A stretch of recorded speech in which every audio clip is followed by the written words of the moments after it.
그러면 이욕설부터 시작하는데요. 이규보의 작품이고요. 자, 이욕설, 집에 대한 얘기입니다. 집의 기둥에 대한 얘기인데요. 자, 구조를 보면 이렇게 돼 있어요. 크게 보면 2단 구성으로 볼 수 있습니다. 자, 앞에 체험 부분이 있고 그 다음에 그것을 통해서 끌어내는 깨달음의 부분이 있어요. 그래서 크게 두 개의 부분으로 볼 수 있는데 선생님이 세 개의 부분으로 나누게 된 것은 깨달음 1과 2로 나누어서 깨달음 1, 깨달음 2로 나누어서 좀 범위가 좀 커진다라고 볼 수 있죠.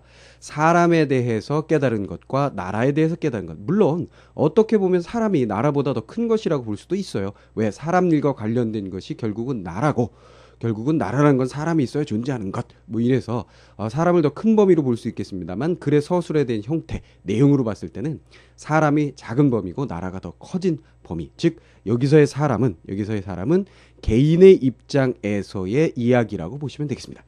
자, 그러면 정리해 보면 이런 얘기입니다. 체험은 어떤 체험이냐면 퇴락한 행랑체가 있어요. 자, 행랑체라고 하면 이거는 그 대문체, 문간체라고 얘기를 하기도 하는데요. 다른 말로 문간체라고 얘기를 하는데 문간체 하면 여러분들이 쉽게 알 수가 있지요.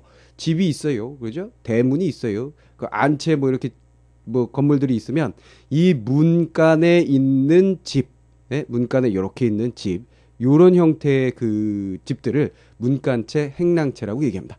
자, 주로 대갓집에는 종들이 사는 곳이었겠죠. 자, 어쨌거나 퇴락한 행랑체를 수리했던 그런 경험에서 우러나오는 깨달음을 이야기합니다.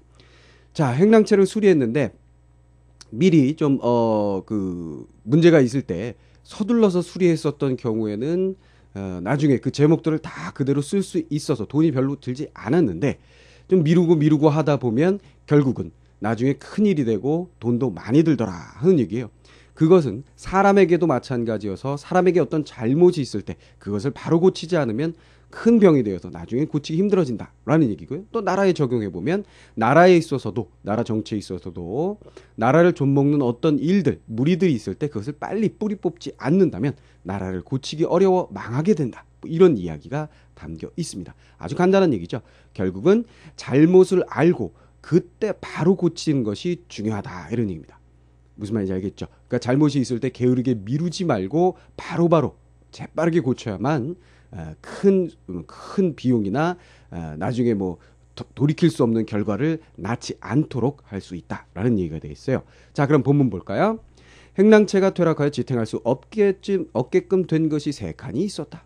나는 마지못하여 이를 모두 수리하였다. 그런데 그 중에 2칸은 앞서 장마에 비가 샌 지가 오래되었으나 나는 그것을 알면서도 이럴까 저럴까 망설이다 손을 대지 못했던 것이고 대조가 이루어지죠. 이제 자, 첫 번째 뭐예요? 3채가 있는데 2채는 망설여서 손을 대지 않았다. 그러나 나머지 1칸은 비를 한 번 맞고 샜던 것이라 서둘러 기와를 갈았던 것이다. 자, 2가지 대조된 상황. 망설이면서 손을 놓고 있었다. 손을 대지 않은 것과 그 다음에 서둘러 기와를 고쳤던 것. 자, 결과는 우리가 예측 불을 보듯 뻔하죠. 이번에 수리하려고 본즉 비가 샌 지 오래된 것은 그 석갈의 추녀 기둥 들보가 모두 썩어서 못쓰게 되었던 까닭으로 수리비가 엄청나게 들었고 한 번밖에 비를 맞지 않았던 한 칸의 제목들은 완전하여 다시 쓸 수 있었던 까닭으로 그 비용이 많지 않았다. 자, 내용 간단하죠? 망설이던 것은 비용이 많이 들었고 서둘러 기와를 갈아서 조금이라도 수리를 했었던 것은 나중에 그 제목들을 모두 쓸 수 있어서 비용이 많이 들지 않았어요. 이런 얘기가 되겠어요. 체험 부분이라고 볼 수가 있죠. 자, 역시 이런 체험을 이야기하는 것 일반적인 수필의 두드러진 특징이죠. 수필이라는 것이 뭐예요? 붓 가는 대로 쓰는 글 이렇게만 생각하지 말자 그랬죠. 무형식의 형식을 가지고 있는 글입니다마는 더욱더 중요한 것은 내 삶의 주변에 있는 것 체험 사실을 바탕으로 해서 깨달음을 이야기하는 것 이렇게 얘기해 주는 것이 고등학생들에게는 더 맞는 해석이다. 그렇게 수필 공부하면서 여러분들에게 얘기를 했었어요. 역시 과거의 수필이지만 거기에는 체험이 바탕을 이루고 있습니다. 서둘러 수리한 행랑체의 제목들은 완전하여 다시 쓸 수 있었어요. 이렇게 정리를 해볼 수가 있겠습니다. 자, 2번째 질문. 나는 이에 느낀 것이 있었다. 자, 느낀 것이 있었다. 바로 깨달음이 있었다. 내 깨달음은 너희들에게 교훈이 될 것이다. 이렇게 정리가 되겠죠. 사람의 몸에 있어서도 마찬가지라는 사실을 자, 집의 상황을 사람에게 연결시킨다라는 것 어떻습니까? 바로 유추에 해당하는 방법이라고 볼 수가 있겠죠. 그렇죠? 유추. 자, 일반적으로 체험을 바탕으로 해서 깨달음을 끌어낼 때 어떤 다른 상황의 것을 다른 상황에 또 다른 상황에 적용하거나 확대하는 경우들이 많게 됩니다. 그래서 유추라는 방법은 이런 수필에서 두드러지게 사용하는 방법이다라는 걸 여러분들이 또 알아주시면 좋겠고요. 사람의 몸에 있어서도 마찬가지야. 잘못을 알고서도 바로 고치지 않으면, 자, 중요한 건 뭐예요? 머뭇거리지 않고 바로 서둘러. 이 말이 가장 중요한 키 포인트가 되겠죠. 자, 고치지 않으면 곧 자신이 나쁘게 되는 것이 마치 나무가 썩어서 못 쓰게 되는 것과 같으며, 자, 보세요. 유추의 방법 그대로 쓰고 있죠. 유추는 쉽게 우리가 알아볼 수 있는 방법, 마치 무엇과 같다, 이렇게 하면 그게 유추의 방법의 아주 고정된 틀이라고 얘기를 했었죠. 그죠? 그래서 마치 나무와 같아. 잘못을 알고 고치기를 꺼리지 않으면 해를 받지 않고 다시 착한 사람이 될 수 있으니 저 집의 제목처럼 말끔하게 다시 쓸 수 있는 것이다. 자, 여기가 깨달음 1입니다. 그죠? 깨달음 첫 번째 부분으로서 무엇에 연결시켰다? 사람의 몸에 연결시켰습니다. 자, 그런데 중요한 거, 여러분들이 놓치기 쉬운 것 중에 하나가 사람의 몸 하니까 몸뚱이로 생각하기 쉬워요. 근데 이건 뭐야? 인간사 혹은 개인과 관련된 모든 것으로 생각을 하시는 게 좋겠어요. 그렇죠? 개인과 관련된 모든 것. 그러니까 몸이 아픈 것도 물론입니다.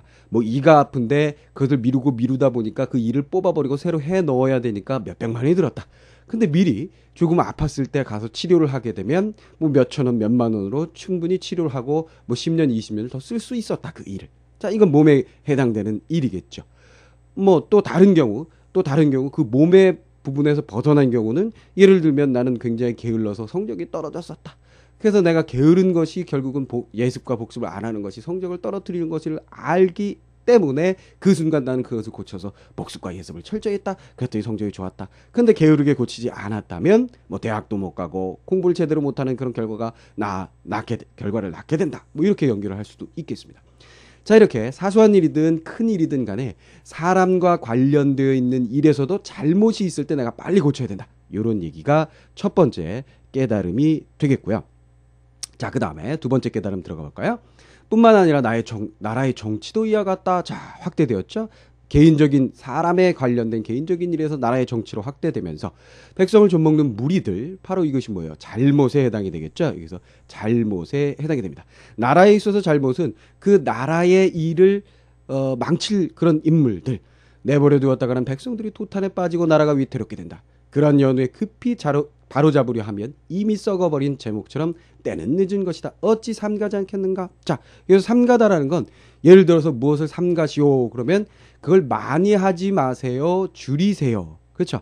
그러니까 양이나 횟수 이런 것을 지나치지 않도록 하라는 의미가 되겠고요. 또 다른 의미는 몸가짐이나 언행을 조심하라는 뜻도 여기에 포함이 됩니다. 사전적 의미가 첫 번째는 조심하라고요.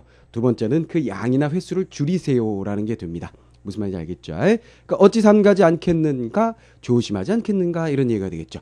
나라의 일에 있어서도 미리 그 일이 생기게 되면 빠르게 손을 쓰지 않으면 나중에 큰일이 생기게 된다라는 이야기가 되겠습니다.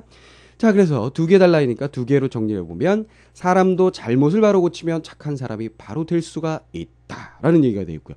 세 번째, 나라도 나쁜 무리를 빨리 처리하지 않으면 위태롭다, 이렇게 되어 있습니다.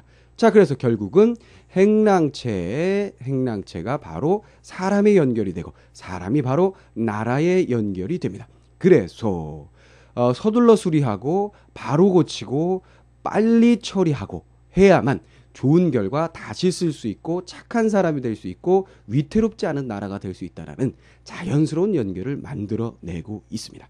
무슨 말인지 알겠죠? 자, 체험을 통해서 깨달음을 얻는다. 그렇다면 그 깨달음은 무엇인가를 정리하는 것. 이것이 설에 있어서는 가장 중요한 부분이다. 이렇게 생각을 하시면 되겠습니다. 자, 그래서 행랑체를 수리한 경험을 통해서 사람과 나라에 적용하고 결국은 가장 중요한 핵심은 잘못을 알고 곧바로 고치는 것이 중요하다. 요거 중요하다. 이렇게 생각하시면 되겠습니다. 자, 이렇게 해서 설 작품 중에 첫 번째 이규보의 이 옥설을 공부를 해봤는데요.